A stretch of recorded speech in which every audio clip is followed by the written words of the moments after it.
Hi and welcome to our admin tutorial. Now in this video we'll be showing you how to reschedule a deferred TCI within EPR. To begin this process you will need access to PM Office. So once in PM Office, along the left hand side I like to call these bands, you need to click into the published waiting list band, and there's multiple actions in each band. In the published waiting list you need to navigate to BTHFT waiting list by person, click into it, presented with a dialog box. Familiar with the search dialog box throughout EPR, it's a consistent dialog box. Search for your patient via the MRN number, click on search. Once you found your patient, bottom right hand side press OK. Next it will load all the waiting lists for your specific patient. You need to highlight the correct waiting list. The one I want is the deferred one. So if I scroll to this side and I look at the inpatient and it's this one I want, I'll make sure it's highlighted. Simply right click on it and reschedule. So from that waiting list it shows it has been cancelled at some point. So that's why it sits on a deferred waiting list in published waiting list band on PM Office. Now once I click on reschedule, it's telling me there's a current associated active encounter. Would you like to retain this association? And that is simply yes. You'll come up with this appointment attributes box.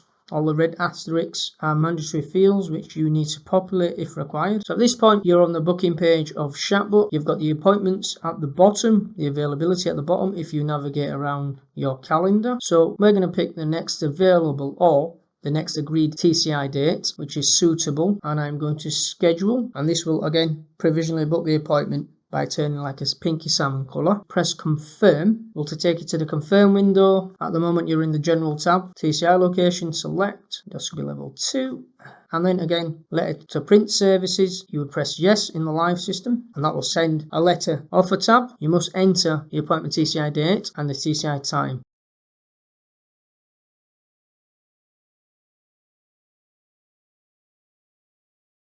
Once your appropriate fields are populated there, you simply press schedule and comment is very important. It leaves like if any investigations are pending, it is a minimum requirement to pop in something in the comments in case the RT teams are investigating any issues with a patient's pathway, and simply press OK. The time slot selected will now show as booked and blocked out in purple. The appointment is now scheduled. The waiting list should be now in a scheduled status and will reflect this from the waiting list in PM Office. So if I navigate back to PM Office, we're still in BTHFT waiting list by person. And if I was to refresh and then navigate to the waiting list status code tab, as you can see, the appointment is now set as scheduled.